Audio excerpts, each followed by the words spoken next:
Morning, everybody. TGIF, Houston Snow Apocalypse 2022.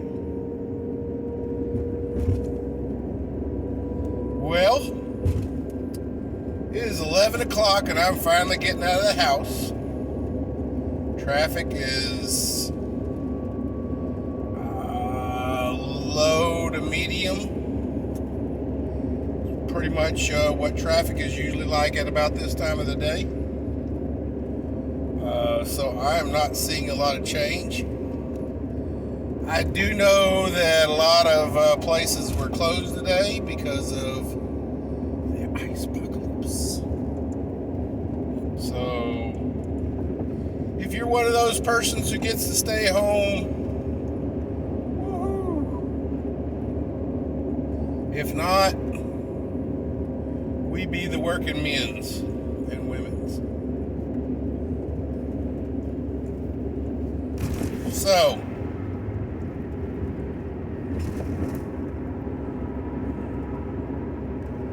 ladies and gentlemen, got a lot going on in the world, got a lot going on in the country, got some stuff going on in the local. So it's a big old blender of what you want to know about. So,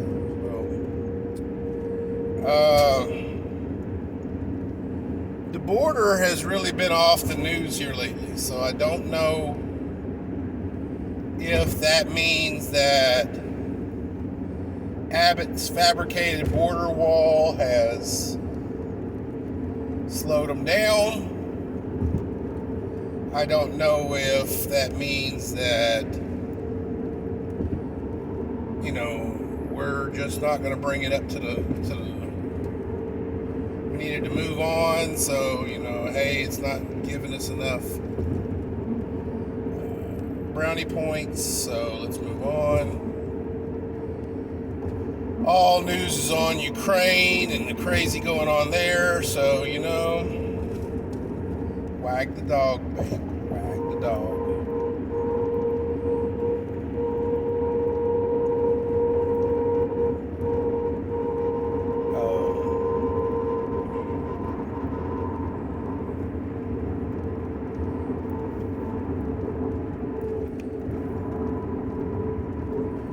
So, I just want to talk a little bit about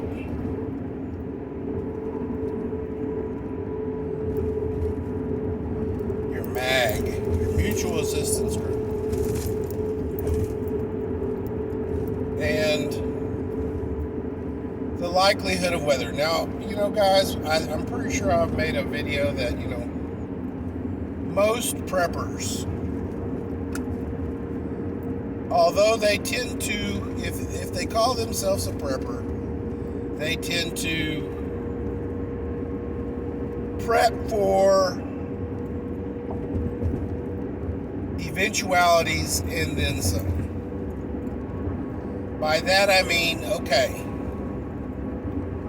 all of America is subject to some form of natural disasters. Tornadoes, earthquakes, hurricanes, monsoons, ice storms, snowstorms, blizzards.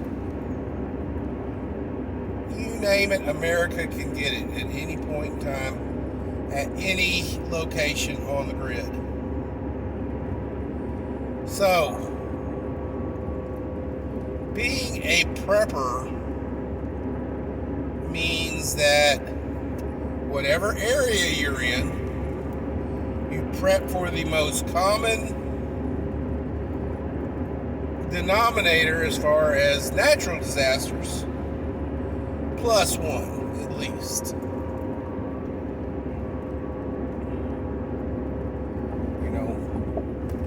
Earthquakes generally aren't a one and done. It typically has, aftershocks and stuff like that. Tornadoes can train. Hurricanes can train. Ice and snowstorms can last several days. Floods, several days.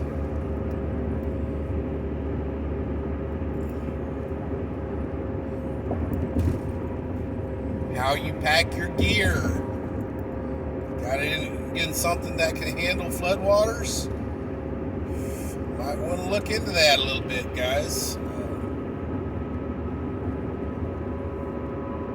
Can it handle insect, vermin intrusions?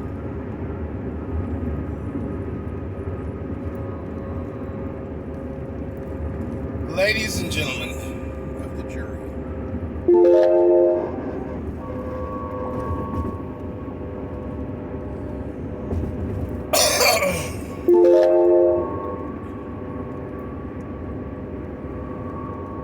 a wolf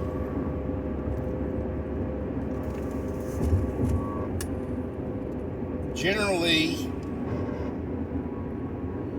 runs in a pack. You'll rarely find a wolf hunting alone. And if you do find a wolf hunting alone, it ain't going to be for a long time. Either he's going to find a pack, join it, or he's going to die soon. Unless his territory that he's hunting is well stocked with smaller prey, rabbits, squirrels, stuff like that he can take care of one at a time.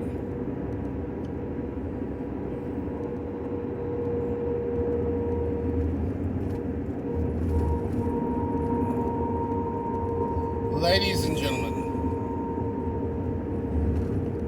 dogs know they need a pack. Wolves know they need a pack. Sheep know they need a herd.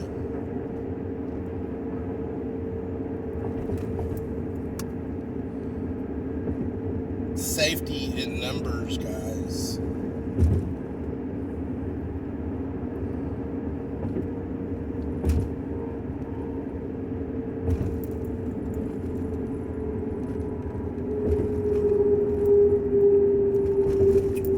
One thing about what the news media, spin doctors, the political climate, the polarization of the populace of America, and in some cases the world, is, guys, it is making us either tribal or lone wolves. You either gravitate to a tribe or you choose to go it alone.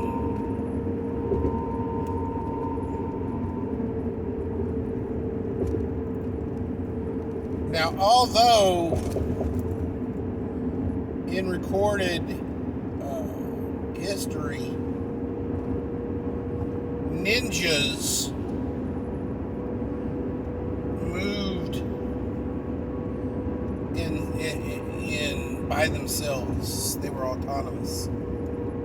They were also assassins, guys. One shot, one kill. Move in quietly, disrupt, kill, eliminate the target, disrupt the enemy, move out in peace and silence.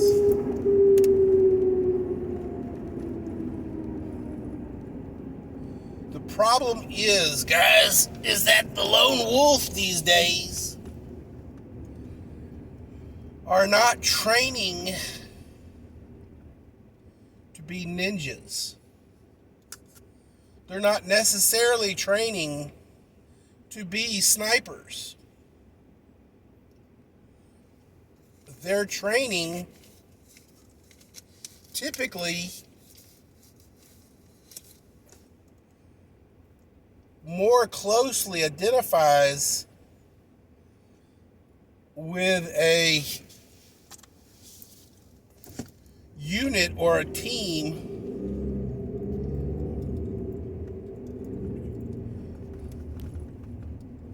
of badasses. So, train how you plan to fight. Are you going to be a sniper? You have a sniper weapon. You have the ghillie suit. Do you have the ability to move quietly and slowly into position and then disappear into the night?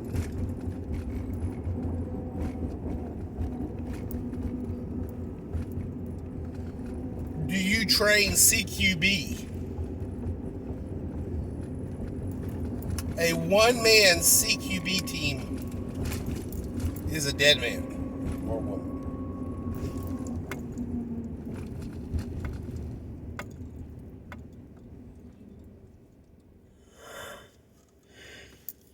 I don't care how good you are at CQB. Running a CQB as a single person, you're not going to get very far.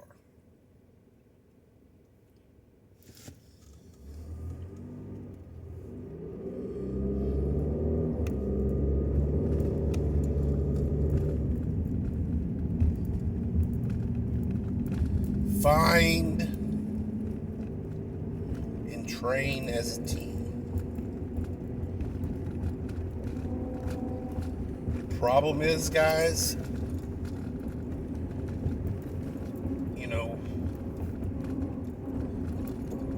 once you establish yourself as a team, and WROL and SHTF kick in, you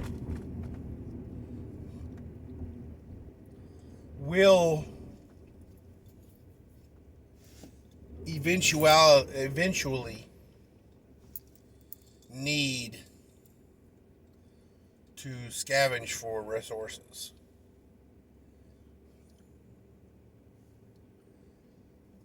If you're a one-man team, guys, defending your family, what happens when you go out and look for stuff? Who's going to defend your family? If you didn't train them to defend themselves, nobody.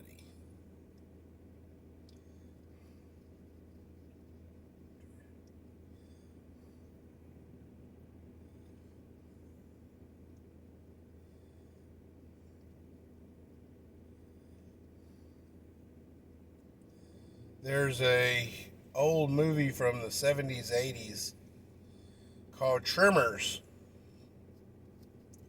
in which a doomsday prepper gun nut guy moved to this small town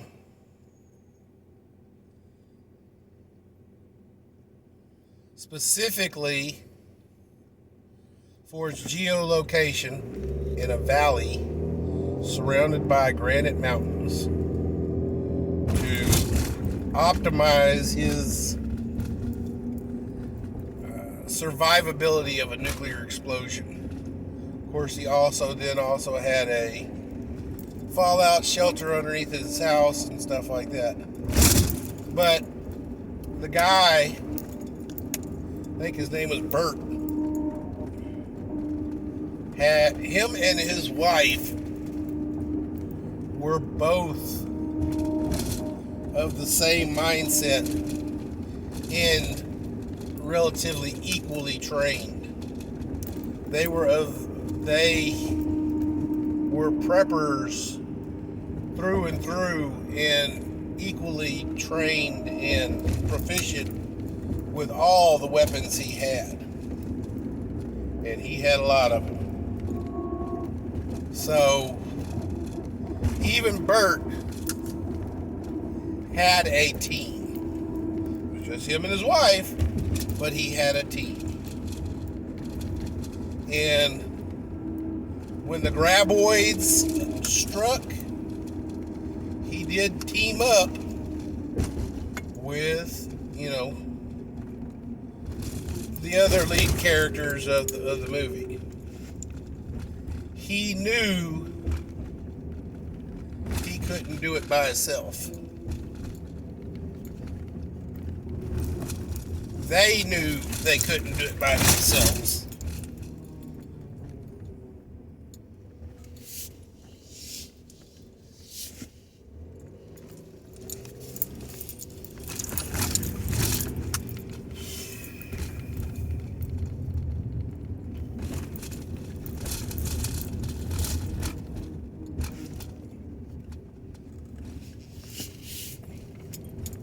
Ladies and gentlemen,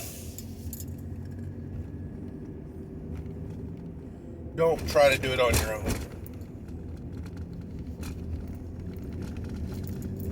Don't try to do it on your own.